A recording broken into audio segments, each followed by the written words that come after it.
Students, आज एक बार फिर मैं आपका हमारे चैनल और मैथ्स क्लासेज में हार्दिक अभिनंदन करता हूं। आज की क्लास में हम पढ़ने जा रहे हैं केंद्रीय प्रवृत्ति के माप। देखो, ये केंद्रीय प्रवृत्ति के माप है। अब पहले मैं इनके बारे में आपको जानकारी देना चाहता हूं कि ये केंद्रीय प्रवृत्ति के माप होते क्या हैं। तो पहले इसकी परिभाषा यानी इसके बारे में जानकारी लेनी है। इसको समझने के लिए हम क्या करते हैं, जैसे दो विद्यालय हैं, विद्यालय ए और विद्यालय बी लेते हैं। ए विद्यालय में मान लो 300 विद्यार्थी हैं और बी विद्यालय में 500 विद्यार्थी। अब हम अगर इनकी तुलना करना चाहें तो इनकी तुलना करना कठिन होता है। तुलना हम आसानी से नहीं कर सकते। जैसे मान लो ये 300 विद्यार्थी है, इनके गणित के प्राप्तांक लिख लिए हमने। गणित के प्राप्तांक, अब 300 विद्यार्थियों के 300 जगह लिखेंगे, इधर 500 विद्यार्थियों के 500 जगह लिखेंगे, फिर इनकी तुलना करना कठिन होगा। इसके लिए क्या करते हैं, इस तुलना को इजी वे करने के लिए हम इसमें एक प्रतिनिधि अंक ले लेंगे। प्रतिनिधि अंक, ये अंक क्या होगा, इस इनके मध्य से होगा। मध्य से लेना है। मध्य से कैसे लेना है कि जो अंक हम ये ले रहे हैं प्रतिनिधि अंक, बाकी जो सब अंक हैं वो उनके आसपास के होंगे। उन सभी अंकों के मध्य से लिया जाएगा। ये मध्य मतलब केंद्र से।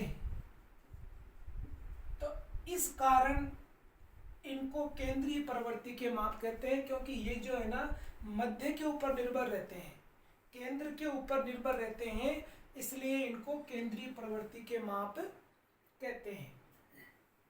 इसकी परिभाषा है, मतलब जानकारी है इसकी कि ऐसे माप जो केंद्र के ऊपर आधारित हो या मध्य के ऊपर आधारित हो, उन मापों के, उन प्रेक्षणों के, उन आंकड़ों के मध्य के माप पर आधारित हो, तो ऐसे मापों को केंद्रीय प्रवृत्ति की माप कहते हैं। जो अपने मध्य अंक के ऊपर आधारित हो, उसके ऊपर निर्भर हो, उनको केंद्रीय प्रवृत्ति के माप कहते हैं। अब इन केंद्रीय प्रवृत्ति के मापों को अब हम इनको दो भागों में बांटते हैं। अब इनके दो भाग कौन कौन से हैं, एक तो गणितीय भाग और दूसरा है स्थिति संबंधी भाग।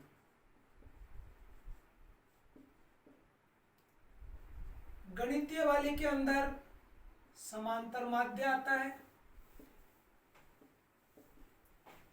समांतर माध्य के साथ साथ में गुणोत्तर माध्य भी होता है और हरात्मक माध्य भी होता है। ये दोनों माध्य अपने इस कोर्स में नहीं है, 10th वाले में, ये आगे 11th क्लास में पढ़ाए जाएंगे। समांतर माध्य इसके अंदर है।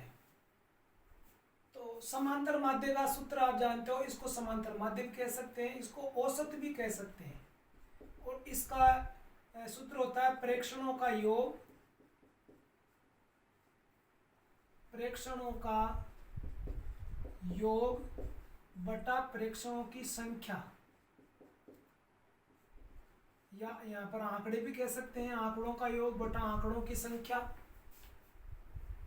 तो ये इस समांतर माध्य का सूत्र है। तो ये जो केंद्रीय प्रवृत्ति के माप थे, इनका जो गणितीय भाग है, उस गणितीय भाग को समांतर माध्य कहते हैं। और समांतर माध्य का सूत्र ये होता है। स्थिति संबंधी माध्य, स्थिति के अंदर दो है, एक तो है माध्यक और एक दूसरा है बहुलक। माध्यक की और बहुलक की परिभाषाएं मैंने आपको जब बहुलक वाला टॉपिक पढ़ाया था उस समय बताई थी। माध्यक की मैं एक बार इनकी यहाँ दोबारा और बता देता हूँ। माध्य क्या होता है? प्रेक्षणों को या आंकड़ों को आरोही या अवरोही में भी जमा सकते हैं।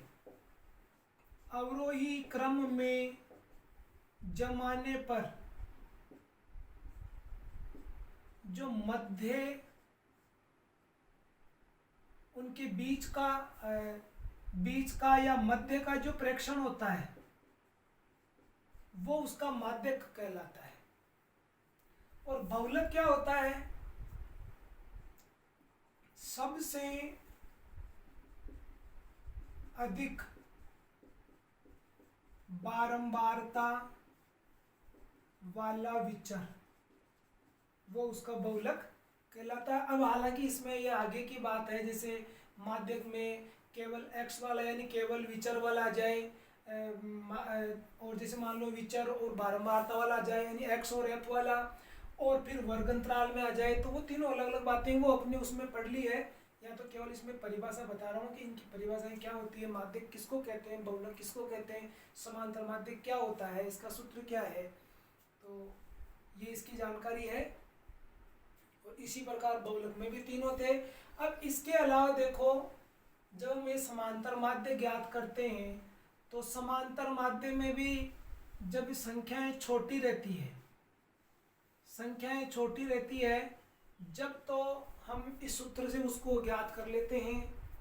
इसका जो दूसरा सूत्र है सिग्मा एफ एक्स बटा सिग्मा एफ, और इसको कहते हैं एक्स बार सिग्मा, इसको सिग्मा पढ़ा जाता है सिग्मा, और इसका मतलब होता है योग। सिग्मा का मतलब होता है योग। अब जब संख्याएं बड़ी आ जाती है तो फिर हम क्या करते हैं, इसमें विचलन विधि लगाते हैं। विचलन विधि, अब विचलन विधि क्या होती है? विचलन विधि कल्पित माध्य या पग विचलन, ये दोनों जो है ये विचलन विधि के अंदर आते हैं। विचलन विधि में इनकी जो क्लास है उसके अंदर बताई गई है। कल्पित माध्य कैसे करते हैं, पग विचलन विधि से कैसे करते हैं, ये उसमें बताया हुआ है। इसमें पहले हमको कल्पित माध्य अर्थात ए मानना पड़ता है, दोनों में मानना पड़ता है इनमें। तो ये जब संख्याएं बड़ी हो जाती है तब के लिए ये विधियां हैं। कई बार हमें एग्जाम में ये पूछता है कि इस प्रश्न के अनुसार कौन सी विधि उचित है, उससे आप माध्य ज्ञात करो। तो ऐसी परिस्थिति में हम क्या करते हैं, अगर संख्याएं छोटी हो, सवाल में संख्याएं छोटी हो जब, तो हम ये ले लेते हैं समांतर माध्य वाली डायरेक्ट विधि ले लेते हैं। इसको प्रत्यक्ष विधि भी कहते हैं, प्रत्यक्ष विधि। और जब संख्याएं बड़ी हो तो फिर हमको विचलन विधि काम में लेनी पड़ती है। तो वो सवाल में अगर पूछा जाए जब की बात है, अन्यथा तो हम कोई सी भी विधि लगा सकते हैं। अब ये इनकी नॉर्मल जानकारी हो गई। अब देखो अपने 17.1 में ये पहला सवाल है। ये प्रेक्षण दिए गए हैं, इनका हमें समांतर माध्य ज्ञात करना है। अब इसका सूत्र वो है प्रेक्षणों का योग बटा प्रेक्षणों की संख्या। तो यहाँ लिखेंगे x बार बराबर, इन सब का योग करना है, 52 plus 75 plus 40 plus 70 plus 43 plus 40 plus 65 plus 35 plus 48 plus 52। 1 2 3 4 5 6 7 8 9 10, 1 2 3 4 5 6 7 8 9 10। इनको गिनने से ये फायदा रहेगा कि कोई संख्या छूट तो नहीं गई है, इसका पता लग जाएगा। और यहाँ हमें नीचे इनका योग लगाना भी है। सूत्र यहाँ लगा रखा है तो मैंने दोबारा लिखा नहीं है। अगर आप पहली बार सवाल करते हैं तो एक बार सूत्र लगा दें तो सही रहेगा। अब इनका योग कर लेते हैं। 2 और 5 7, 7 और 3 10, 10 और 10 20, 20 और 10 30, तो 30 की 0 असल 3। और 5 8, 8 7 15, 15 8 4 19, 19 और 7 22, 22 4 26, 26 4 30, 30 6 36, 36 और 3 39, 39 और 4 43, 43 और 5 48 बटा 10। जीरो से कट जाएगी जीरो और इसका ये उत्तर आ जाएगा 48। ये इसका माध्य हो गया। अब देखो आगे इसी का अब मैं सवाल नंबर 2 छोड़ देता हूँ क्योंकि इसी टाइप का है। तो उन सभी सवालों को हल करने से क्या मतलब, जो एक ही विधि से होने वाले हों, अगर हमारे को विधि क्लियर हो गई तो फिर सवाल कुछ भी आ जाए हम कर सकते हैं, जोड़ करके भाग तो देना है। अब देखो इधर ही इसका सवाल नंबर 3 है। इसके अंदर x दे दिया, यहाँ पर एक संख्या गायब है, यहाँ x आ गया है और यहाँ तो माध्य हमने ज्ञात किया था, यहाँ पर माध्य दिया हुआ है। तो अब इसमें हमें x का मान ज्ञात करना है, तो हम इसको उसी सूत्र में जमा देंगे। x बार बराबर सिग्मा x बटा n। इस सूत्र को अगर अपन यूं भी लिख सकते हैं, सिग्मा x का मतलब प्रेक्षणों का योग, n का मतलब प्रेक्षणों की संख्या। या लगाता हूं यहाँ। तो x बार का मान उसमें 4 दे रखा है, इधर सिग्मा x, तो इन सबको जोड़ेंगे 3 + 4 + 8 + 5 + x + 3 + 2 + 1, 1 2 3 4 5 6 7 8, 1 2 3 4 5 6 7 8, 8 संख्याएं हो गई, तो नीचे यहाँ 8 आ जाएगा। अब 8 को इधर गुणा कर देंगे 4 की तरफ, 4 गुणा 8, ये इधर गुणा हो जाएगा और उन सबको जोड़ लेंगे। तो 3 4 7, 7 8 15, 15 5 20, 20 3 23, 23 2 25, 25 और 1 26, 26 + x, इधर ये हो गया 32 और इधर हो गया 26 + x। अब 26 को इधर पक्षांतर कर दो, 32 - 26 बराबर x, ये घट जाएगा तो ये बच गया 6। x का मान हो गया 6, अतः इस सवाल में x बराबर 6 इसका आंसर हो जाएगा। अब सवाल नंबर 5 देखो। 5 वाला सवाल सेम टू सेम जो हमने पहला सवाल किया वैसा ही है। इसको मैंने इसलिए लिया यहाँ क्योंकि इसमें 2 लाइनें दे दी। 2 लाइनें देख करके बच्चे थोड़े से भ्रमित हो जाते हैं इसमें कि ये कैसे करना है। तो ये देखो, यहाँ देखना, यहाँ लिखा है अनुक्रमांक। अनुक्रमांक लिखा है तो अनुक्रमांक का मतलब है कि ये प्राप्तांक है कि पहले वाले की 30 आए, दूसरे वाले की 28 आए, तीसरे वाले की 32 आए। इसका मतलब ये नहीं है कि एक विद्यार्थी के 30, दो विद्यार्थियों के 28, 3 विद्यार्थियों के 32, ऐसा हरगिज नहीं है। इस बात को थोड़ा ध्यान से समझ लेना कि अगर ऐसा होता भाई एक विद्यार्थी की 30, 2 विद्यार्थियों की 28, 3 विद्यार्थियों की 32, तो ये तो फिर बारंबारता बन जाती। बारंबारता बन जाती तो उसकी विधि अलग होती, लेकिन ये बारंबारता नहीं है। ये तो इनके क्रमांक है, इनके नंबर है कि पहले विद्यार्थी के 30 आए, दूसरे विद्यार्थी के 28 आए, तीसरे विद्यार्थी के 32 आए। इस प्रकार से बताया जा रहा है इसमें। तो इसको हल करने की वही विधि है। x बार बराबर, इन सबको जोड़ेंगे हम, 30 + 28 + 32 + 12 + 18 + 20 + 25 + 15 + 26 और +14 और बटा में ये कितने हैं, 1 2 3 4 5 6 7 8 और यहाँ लिखा है 10 तक, 10 ही हैं। तो क्रमांक 10 तक गया तो 10 विद्यार्थी हैं, 10 विद्यार्थियों के हैं ये। अब इनको जोड़ कर लो, 8 और 2 10, 10 और 2 12, 12 और 8 20, 20 और 5 25, 25 5 30, 30 और 6 36 और 4 40 की 0 असल की 4, 4 3 7 और 2 9 और 3 12, 12 और 1 13, 13 और 1 14, 14 और 2 16, 16 और 2 18, 18 और 1 19, 19 और 2 21 और 1 22, 220 बटा 10, 0 कट जाएगी तो इसके 22 आंसर हो जाएंगे। अब देखो सवाल नंबर 7 है। सवाल नंबर 6 भी इनसे मिलता जुलता था तो 6 भी मैंने छोड़ दिया है। सवाल नंबर 7 में आ जाओ। 7 में क्या दिया है, ए वर्ग, किसी कक्षा के 2 वर्ग हैं, ए सेक्शन ए और सेक्शन बी।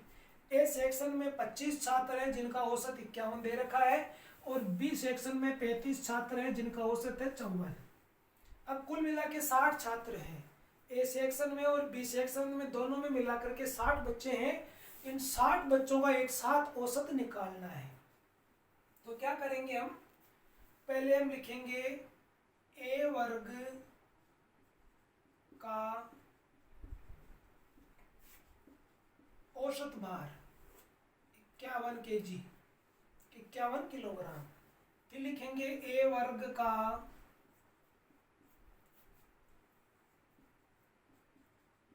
कुल भार 51 गुणा, ये ए वर्ग में छात्र कितने, 25, यह एक बार लिख देंगे 25 छात्रों का। ए वर्ग में 25 छात्रों का औसत भार, और यहाँ भी लिख दो ए वर्ग में 25 छात्रों का कुल भार। कुल भार के लिए औसत को और संख्या को गुणा कर देते हैं, क्योंकि कुल भार का यानी कुल का सूत्र होता है औसत इंटू संख्या या माध्य इंटू संख्या, कुल का योग का, कुल का मतलब योग का।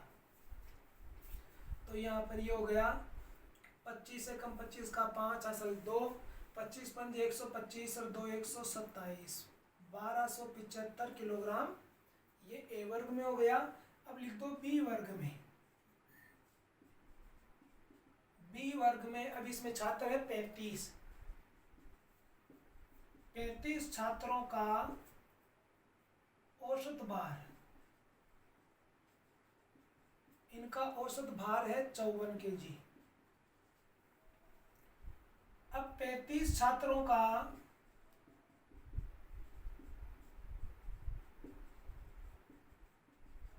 कुल भार हो जाएगा 54 गुणा 35, तो ये हो गया। 35 को 54 से गुणा कर दो तो 35 दूना 70, 35 थी 105, 35 चौक 140, जीरो असल की 14, और 35 पंजे 175, 14 189, 1890 kg हो गया। अब लिखो ए प्लस बी का कुल भार, ए वाले को और बी वाले को जोड़ दो, तो ये है 1275 प्लस 1890, तो जोड़ेंगे तो ये हो गया 5, 7 और 9 16 असल 1, 1 और 2 3, 3 और 8 11, 11 का 1 असल की 1, 1 और 1 2 और 1 3, 3165 किलोग्राम हो गया। अब ए प्लस बी की कुल संख्या, ए प्लस बी की कुल संख्या हो गई 25 प्लस 35 बराबर 60। अब हमको ए प्लस बी का औसत निकालना है। ए प्लस बी का औसत बराबर ए प्लस बी का कुल भार बटा ए प्लस बी की कुल संख्या। अब कुल भार तो हमारे पास 3165 है और कुल संख्या आ गई हमारे पास 60। इसका भाग करना है, पहले हम 6 का भाग कर देते हैं इसमें, फिर 0 से 1 पॉइंट किसका देंगे बाईं तरफ, तो ये हो जाएगा 6 पंजे 30, 1 बच गया इसमें, या ऐसे करो इसका भाग ही कर लेते हैं। 3165 में 6 से भाग कर लो, 6 पंजे 30, बच गया 1 16, 6 दूना 12, 4 बच गए, फिर 5 उतार लिया, 6 7 42, यहाँ बच गए 3 पॉइंट लगाई, 0 6 पंजे 30। अब वो 0 है बटा में, तो हम पॉइंट को इधर किसका देंगे, यहाँ 7 के इधर, तो ये हो जाएगा 52.75। ये किलोग्राम में था सवाल, तो ये किलोग्राम यहाँ लग जाएगा। ये इनका औसत माध्य हो जाएगा। अब सवाल नंबर 8 में आओ। 5 संख्याओं का औसत दे रखा है और एक संख्या हटा दी। पहले 5 का औसत दे दिया है, फिर एक संख्या हटा दी है, फिर उसका औसत दे दिया है। तो हमने संख्या कौन सी हटाई, वो कितनी थी, ये हमें पता करना है। तो पहले हम यहाँ लिखेंगे 5 संख्याओं का औसत बराबर 18। 5 संख्याओं का योग, अभी सूत्र लिखा था, योग बराबर औसत गुणा संख्या, तो 18 गुणा 5, तो 18 पंजे 90। अब एक संख्या हट गई 5 में से, कह रहा है एक संख्या हटाने पर, तो एक संख्या हट जाएगी तो 4 बचेगी। तो यहाँ लिख देंगे 4 संख्याओं का, 4 संख्याओं का औसत, और वो है 16 दे रखा है। तो 4 संख्याओं का योग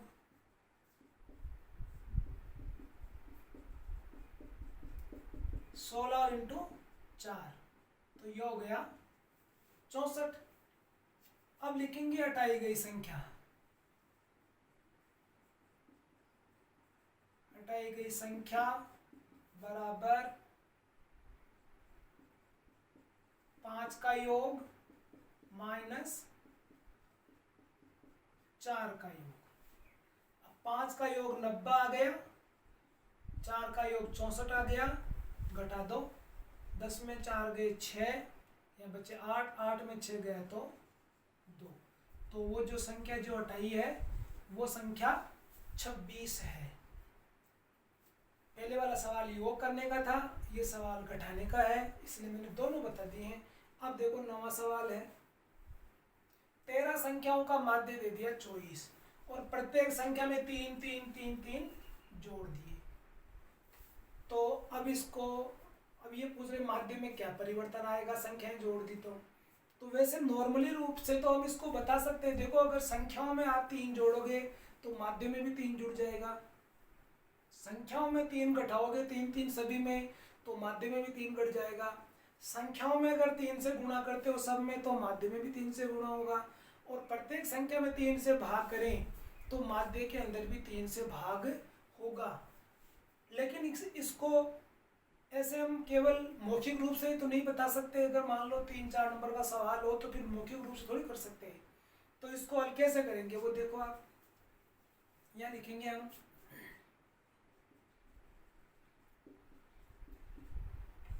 13 संख्याओं का माध्य 24, 13 संख्याओं का योग 24 गुणा 13, तो गुणा करो 13 चौक 52 और 13 दूना 26 और 5 31, 312 इनका योग हो गया। अब प्रत्येक संख्या में 3 जोड़ने पर कितनी वृद्धि हो जाएगी? प्रत्येक संख्या में 3 3 जोड़ रहे हैं तो वृद्धि कितनी हो गई? एक संख्या उसमें 3 जोड़ेंगे, फिर दूसरी में फिर 3 तो 6 हो गए, फिर तीसरे में 3 तो 9 हो गए। तो इस प्रकार कुल मिलाकर के वृद्धि हो जाएगी 13 गुणा 3 मतलब 39। जब 13 संख्याओं में 3 3 3 3 जोड़ते जाएंगे तो उन सभी संख्याओं में 39 जोड़ दिए कुल मिलाकर के। हमने कुल मिलाकर के 39 जोड़ देंगे। तो अब नया योग क्या हो गया? पहले योग था 312, अब 39 और बढ़ गए तो योग आ गया 351। तो नया माध्य क्या हो जाएगा? माध्य बराबर औसत गुणा संख्या, 351/13, तो 13 दूना 26, 5 बच गए, 9 बच गए, 91, 13 7 91, तो नया माध्य आ गया 27। पहले माध्य था 24, अब माध्य आ गया 27। तो क्या परिवर्तन हुआ? 3 की वृद्धि हो गई, क्योंकि हमने संख्याओं में 3 3 जोड़ा, तो माध्य में भी 3 जुड़ जाएंगे। तो यहाँ लिख देंगे, अतः माध्य में भी 3 की वृद्धि हो जाएगी। इस प्रकार से ये अपने 17.1 के सवाल थे। सवाल नंबर 10 है, तो सवाल नंबर 10 वाला है, इस सवाल नंबर 8 की तरह करना है। उसमें वो 5 कर्मचारी हैं, 5 कर्मचारियों का औसत दिया हुआ है, तो हम 5 को औसत से गुणा करेंगे, इसी प्रकार गुणा करके योग निकाल लेंगे। फिर एक कर्मचारी सेवानिवृत्त हुआ है, सेवानिवृत्त का मतलब हट गया, तो कर्मचारी बच जाएंगे इसकी तरह 4, तो इस 4 को उनके औसत से गुणा करके 4 का योग निकाल लेंगे। फिर ये कह रहे हैं कि उन हटाए गए कर्मचारी का वेतन कितना होगा, तो ये लिखेंगे हटाए गए कर्मचारी का वेतन बराबर उन 5 के वेतन का योग माइनस 4 के वेतन का योग। तो 5 का योग यहाँ आ जाएगा, 4 का योग यहाँ आ जाएगा, इनको यहाँ लिख करके माइनस कर लेना, तो उस हटाए गए कर्मचारी का वेतन आ जाएगा। अब क्योंकि सवाल बिल्कुल इसके ऊपर डिपेंड है, इसलिए मैं इसको छोड़ रहा हूँ, आप स्वयं करें सवाल को। अब ये इसकी अगली टाइप है, 17.2 है, इसका सवाल नंबर 3 दिया मैंने। इसमें देखो टेबल टाइप में आ गया सवाल। 17.1 में केवल विचर ही विचर थे, तो उनकी वो विधियां थी। अब ये टेबल टाइप में आ गया, इनका माध्य ज्ञात करना है। तो पहले हम ये एक्स आई और एफ आई है, तो इनको इंटू करके एफ आई एक्स आई निकालेंगे, मतलब एफ और एक्स को पहले इंटू करेंगे।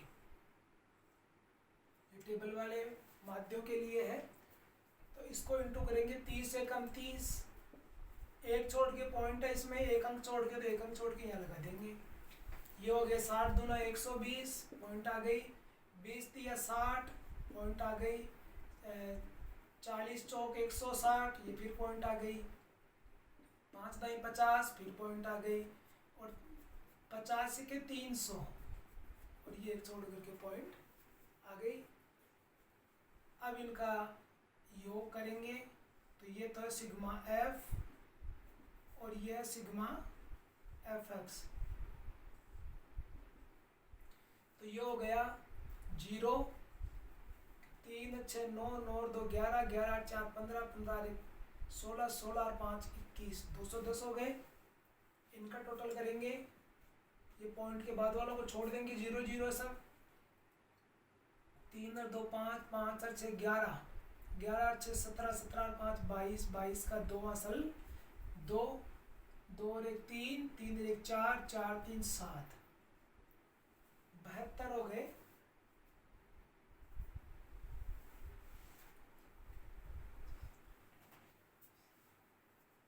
अब करेंगे x बार बराबर सिग्मा एफ एक्स बटा सिग्मा एफ, तो ये है 72 और ये आ गया 210। अब इसको, अब हम इसके अंदर भाग लगाएंगे। भाग में वही देख लो, पहले 0 को हम छोड़ देंगे, 0 के पॉइंट बाद में लगाने हैं। पहले 21 का भाग दे दो 72 में। 21 पहले तो इसमें देंगे भाग, तो 21 दिया 63, 21 दिया 63, और अब ये बच गया यहाँ 9, 12 में से 3 जाएंगे तो 9, पॉइंट लगा दी 0। फिर 21 चौक 84, अब बच गए यहाँ 6। फिर इसमें कितनी बार जाएगा, 21 दूना 42, इस प्रकार से ये हो गया। तो अब ये पॉइंट यहाँ है, इसमें हमारे पास 0 है, तो इस पॉइंट को यहाँ से उठा करके यहाँ ले लेंगे, तो ये क्या हो जाएगा 0.342। अब तीसरा अंक है वो 5 से छोटा है, इसलिए इसको हटा भी देंगे और इधर कोई परिवर्तन नहीं करेंगे। अगर ये 5 से बड़ा होता या 2 की जगह 6 होते तो यहाँ पर हम इसको 5 कर देते, 4 के स्थान पर 5 कर देते। तो इसका यही इसका माध्य हो जाएगा 0.34। अब ये सवाल इसलिए लिया जा रहा है, ये सवाल इसलिए लिया जा रहा है क्योंकि देखो इसके अंदर 9 की बारंबारता नहीं है, पी लिख रखा है, मतलब इसमें बारंबारता नहीं है, तो ये हमको बारंबारता ज्ञात करनी है। अब इसके लिए हम क्या करेंगे, इसमें माध्य दे रखा है, हर सवालों में तो माध्य ज्ञात करते थे, इसमें माध्य दे रखा है और बारंबारता इसकी यहाँ से गायब है, तो इसके लिए हम क्या करेंगे, अब इसके लिए पहले इसका वही एफ करेंगे, एफ आई एक्स आई।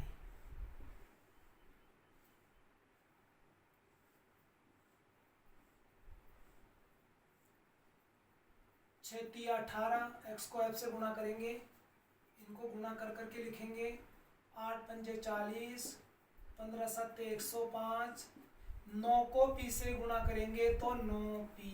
इसका ध्यान रखना विशेष रूप से, भाई इसको गुणा कैसे करें, तो 9 पी तो 9 पी आ जाएगा, 9 भी लिख देंगे, पी भी लिख देंगे, 11 8 88 और 13 चौक 52। अब वही हमें इसका सिग्मा एफ करना है, इधर सिग्मा एफ एक्स करना है।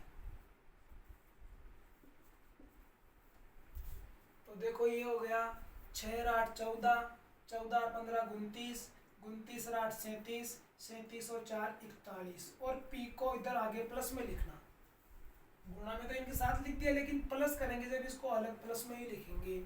इधर भी ये 9 पी है, इनको अलग प्लस में लिख दो 9 पी, बाकी संख्या अलग जोड़ लो, 8 और 5 13, 13 और 8 17, 13 8 21, 21 और 2 23, 23 का 3 असल की 2, 9 पी को मत जोड़ना, साइड में लिख दिया अलग।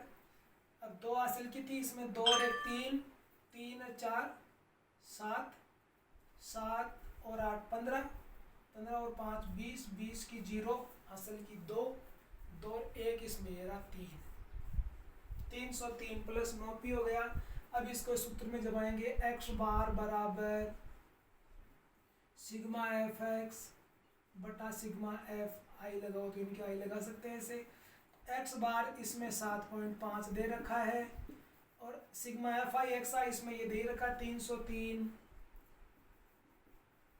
प्लस 9 पी बटा सिग्मा एफ आई ये रहा 41 प्लस पी। अब इसको इधर गुणा कर देंगे,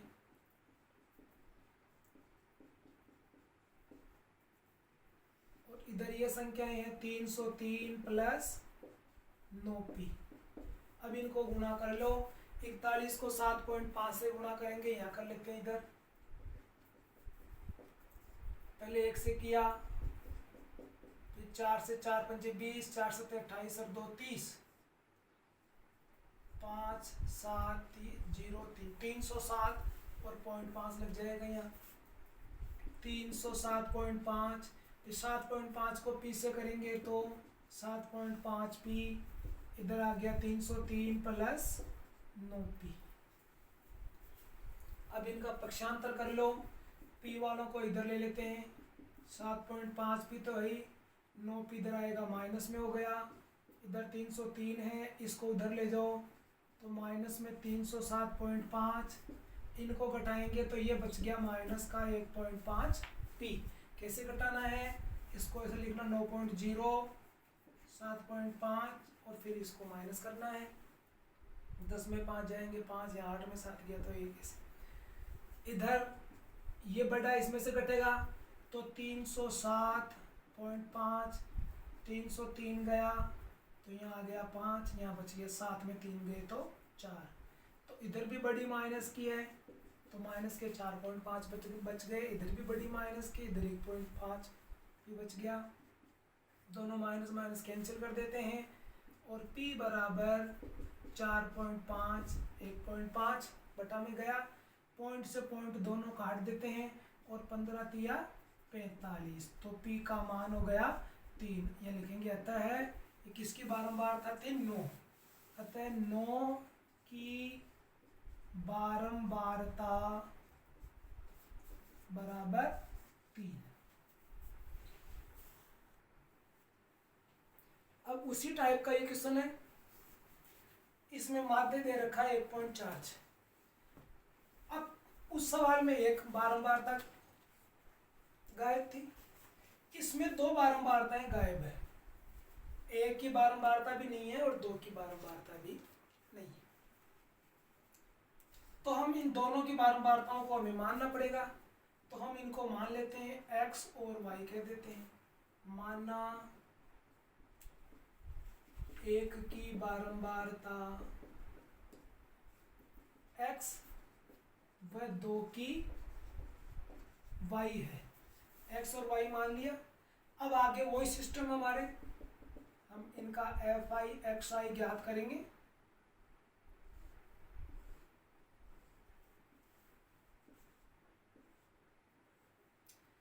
इसको 0 से गुणा करेंगे 0 हो जाएगा, एक को x से करेंगे x, दो को y से करेंगे 2y, ये हो गया 25 3 75, 10 चौक 40 और 5 25। बीजीय संख्याओं का और अंकों का जोड़ करना, गुणा करना, ये हमें आना चाहिए। ये आएगा तभी ये गणनाएं हम सही कर सकते हैं, ये आपको सीखना है। अब देखो जब इसका योग करेंगे तो ये x और ये 2y इनको तो अलग ही लिख दो, x प्लस 2y अलग लिख दो, बाकी संख्याएं जोड़ लो।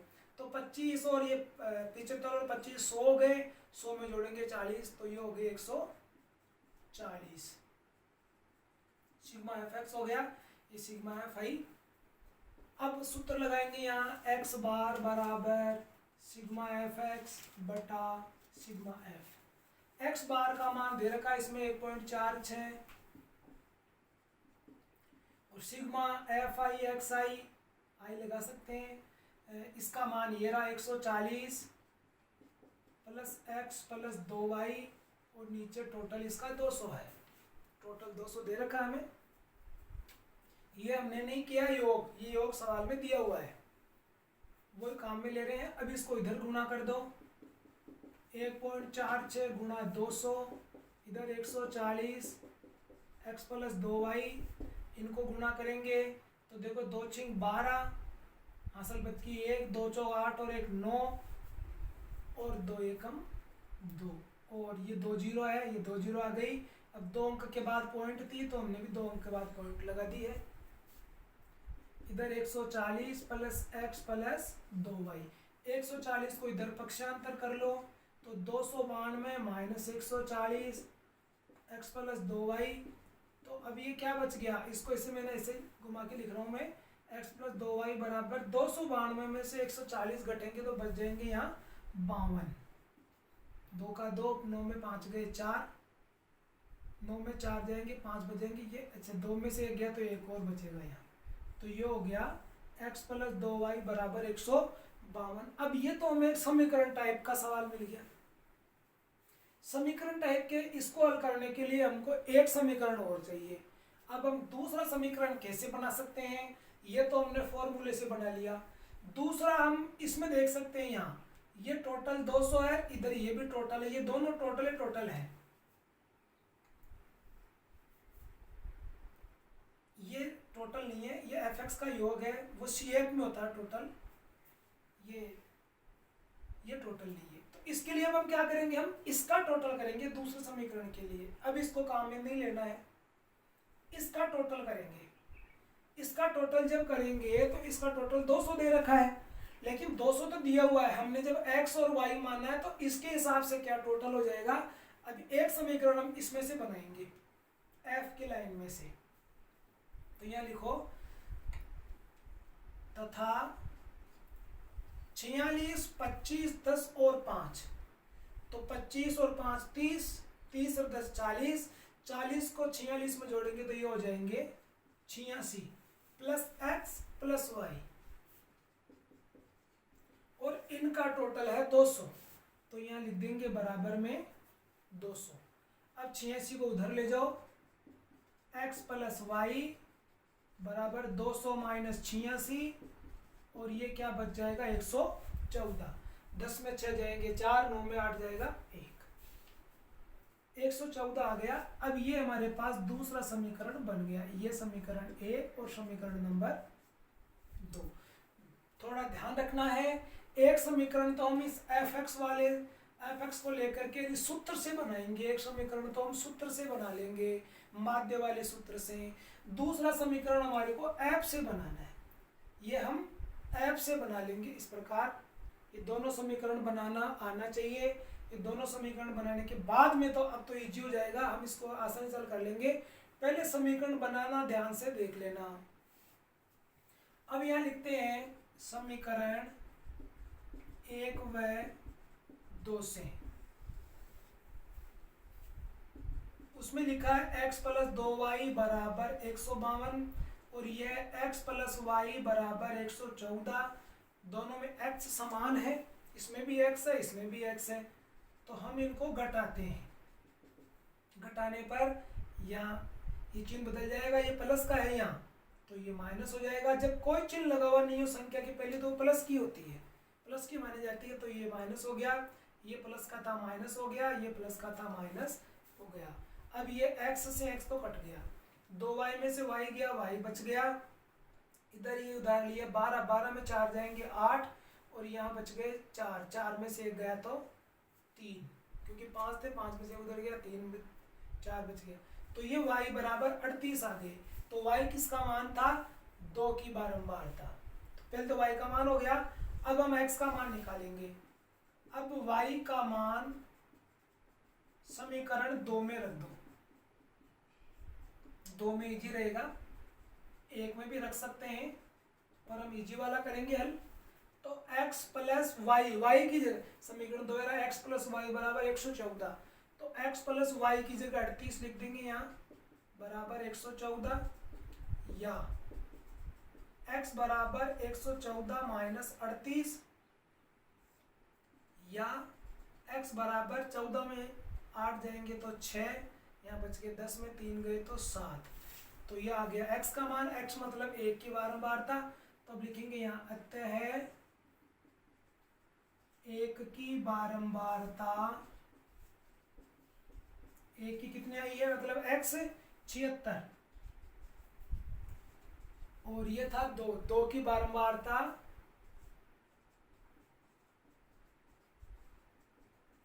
2 की कितनी आई है मतलब y का मान 38। ये दोनों इसके आंसर हो गए।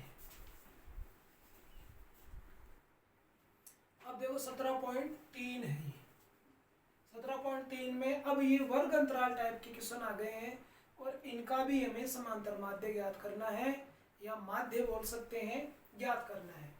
तो अब ये वर्ग अंतराल आ गया ना, तो ऐसे सवालों में पहले हम मध्यमान करेंगे, इनमें पहले हमें मध्यमान करना पड़ता है। तो अब 0 और 10 के बीच में आ जाएगा 5, 10 और 20 के बीच में आ गया 15, 20 और 30 के बाद बीच में आ गया 25, 30 और 40 के बीच में आ गया 35, और 40 और 50 के बीच में आ गया 45। बारंबारता को fi कह देंगे, मध्यमान को xi कह देंगे। अब उसी प्रकार से मध्यमान करने के बाद में वही विधि है, हमें इनकी fi xi करनी है। तो गुणा कर दो f और x को, मध्यमान को x कहेंगे, वर्ग अंतराल को x नहीं कहेंगे, ध्यान रखना है।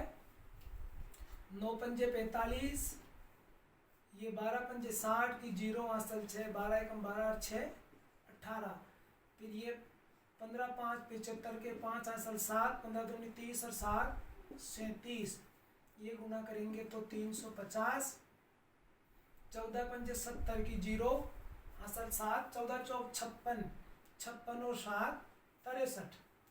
अब इधर सिग्मा fi xi कर लेंगे, इनका योग 5 और 5 10 की 0 हासिल 1, 1 और 4 5, 5 और 8 13, 13 और 7 20, 20 और 5 25, 25 और 3 28 का 8 हासिल 2, 2 और 1 3, 3 6, 3 9, 9 और 6 15।